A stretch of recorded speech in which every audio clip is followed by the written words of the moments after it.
Hi, it's Dr. Fox, licensed psychologist in the state of Texas. And in this video, we're going to talk about goal setting.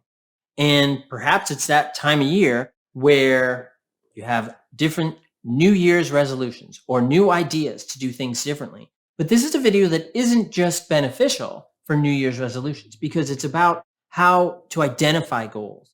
What are some tips and strategies that I can give you to have goals that you're able to achieve?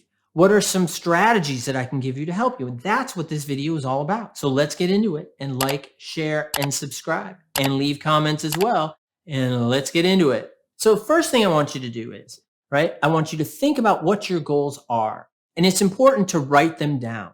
Write down what those goals are. It could be something healthy. It could be something you want to do differently. And I want you to write them down, and periodically you're going to review them. So what you can do is you can put them in an email, and then you can email them to yourself. Maybe every first of every even month, you get an email that says, check on goal A, and whatever that may be. Now, when you write down your goal and you describe your goal, what I want you to do is I want you to frame them in a positive way and what you can achieve, not just what not to do or what to stop. Like if you have a healthy habit like smoking, or if you're drinking too much or eating unhealthy food, then what else can you do that's positive? Exercise more. And we don't want to be very general, right? The next component I want to talk about is also creating goals for different areas of your life as well, but also making sure that those goals are framed in a positive way that help you move forward. So it could be eating healthier, eating salad or fish 2 times a week, whatever it may be, but it's something positive, and put it in the affirmative, not in the negative. And just as I mentioned just a second ago, that it's about creating goals for different aspects of your life. Now, if you're an individual who's contending with BPD or other types of personality disorders, there are 4 spheres that I like to talk about. But also, I think this applies to everybody, because when you're going to make goals, what I want you to do is I want you to develop emotional goals.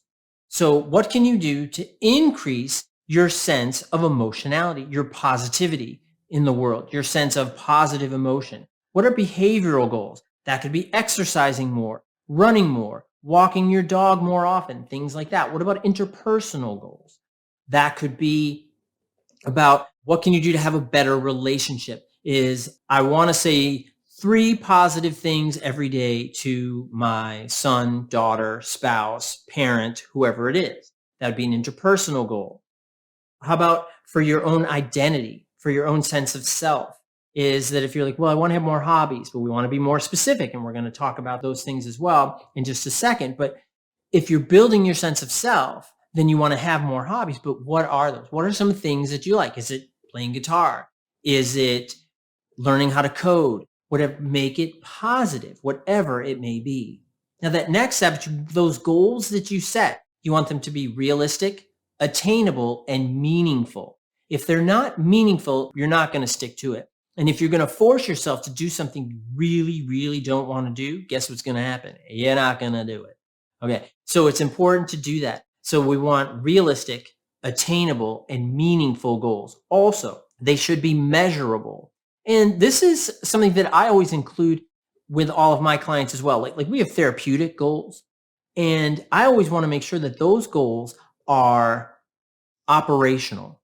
And what it means is that they are operationally defined goals, that I set steps and processes in order for us to achieve those goals. But the main goal, right, or the main component that we want to do is achieve the goal. So each step is not a rigid step that we have to do this step and then this step and then this step. You don't. It can be very fluid. So if it's fluid, that's great, as long as it's moving you towards your end goal, towards your objective. That's what's important. But we want to make sure that we have measurable components, because if it's not and it's just the goal at the end, a lot of us, we need those short-term rewards and benefits, which we're going to talk about next and in a second. But we need those short-term rewards and benefits in order to keep us focused. Because if there's only one reward at the end, we're not going to stick with it. We're not going to follow through. So we need a lot of smaller rewards until we get to the end goal, where hopefully there's a big goal, a big reward for that.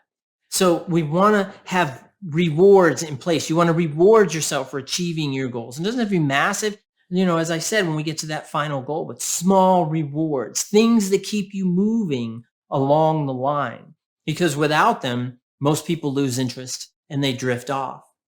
So it's important to do that. Reward yourself along the way. And then also what you can do is, and I encourage you to do this, is that your goals are usually to make your life better, to help yourself achieve something, to move forward, to reach some aspiration that you have. I want to encourage you to enlist someone to help you do this. It could be your partner, could be your therapist, and it is someone who can hold you accountable and encourage you, but this person should not berate you if you fall off course. And they shouldn't shame you if you make a mistake or if you regress a little bit. Attaining goals is never a linear process. It's not 1, 2, 3, 4. It's never like that. Rarely you're going to have some success, but you're going to have some regressions as well. So we have to tolerate those things. That's why it's important to have positive partners, positive people in our life who move us forward and not shame us and berate us when we do what the rest of the world does, which is slide backwards a little. It may not be all the way to go. Maybe you go 3 steps forward and then you slide 1.5 back. That's okay. You still made it 1.5 forward. And that's what you want to do. Just a quick review. Write down those goals and you're going to review them periodically and frame them in the positive. Create goals for different areas of your life: emotional, behavioral, interpersonal, and identity, your sense of self. You want to set goals that are realistic, attainable, and meaningful. Really important. Make sure those goals are also measurable. They need to be operationally defined. Reward yourself when you achieve those small steps that get you closer to that big step, that big goal, and enlist someone who is a positive person in your life, a partner, a therapist, someone who is not going to make you feel small or worse or feel shamed when you go off track a little bit. So I want you to focus on those goals. Go for those goals. Drive forward because your goals are achievable if you stay the course. Perseverance pays off. I wish you all the best, and please like, share, subscribe, and comment, and I'll see you next time. Thanks. Bye-bye.